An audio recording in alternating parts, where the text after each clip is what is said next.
Unit 4 Subdit 4 Tipiter Direktorat Reserse Kriminal Khusus Polda Sumsel menggagalkan penyelundupan benih-benih lobster atau BBL yang dilakukan 2 orang warga Bengkulu, masing-masing RO dan BO.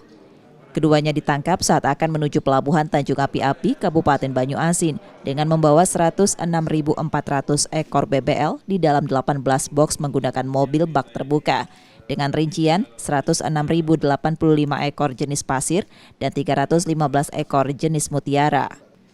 Kabid Humas Polda Sumsel, Kombes Sunarto menerangkan, penangkapan berawal dari laporan yang diterima polisi.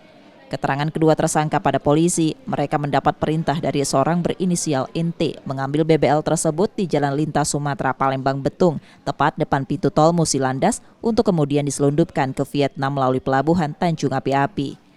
Kedua tersangka juga mengaku penyelundupan BBL ini baru kali pertama mereka lakukan. Kedua tersangka ini, Ros dan DOJ ini, diperintahkan oleh saudara NT yang sampai sekarang kita nyatakan DPO.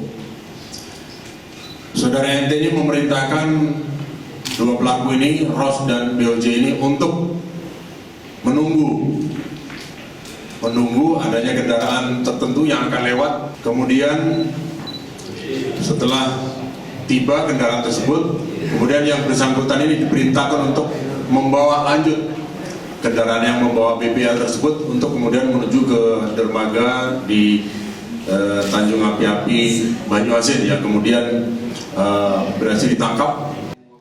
Untuk proses hukumnya, kedua tersangka ditahan di Polda Sumsel dan terancam hukuman 6 tahun penjara serta denda 1,5 miliar rupiah. Reski Oktora, Muklas Diferensial, Kompas TV, Palembang, Sumatera Selatan.